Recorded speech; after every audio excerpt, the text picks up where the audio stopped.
U.S. Defense Secretary Mark Esper arrived in Kabul on Saturday, in a move officials and experts said was aimed at reassuring the Afghan government about the United States' commitment to the country ahead of an expected accord signing between Washington and the Taliban.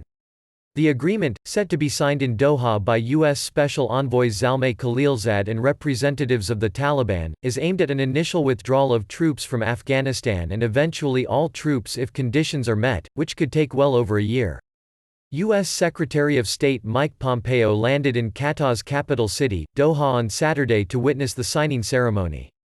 While Khalilzad will be in Doha to sign the accord, Esper is expected to meet Afghan President Ashraf Ghani in Kabul.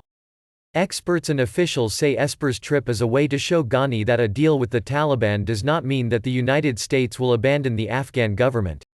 Washington is essentially trying to show that its full strength is behind this deal, and it wants to also indicate to Kabul that it's fully behind Afghanistan as the peace and reconciliation process moves toward a formal beginning.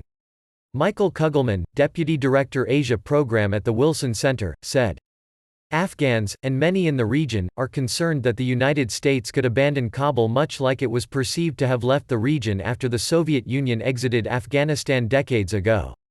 The accord comes amid a fragile political situation in Afghanistan. The Independent Election Commission said on February 18 that Ghani won a September 28 vote beset by allegations of rigging, technical problems and other irregularities.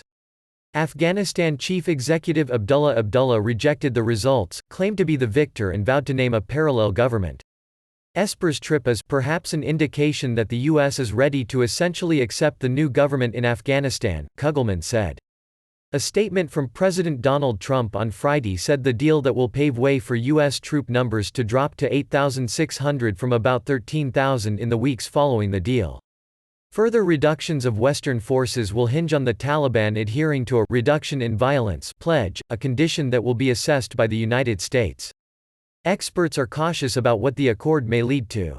The word I keep coming back to is preliminary. Ultimately, if there's ever going to be a longer-lasting peace reach, it's going to have to be settled among Afghans. Jason Campbell, with the Rand Corp think tank in Washington.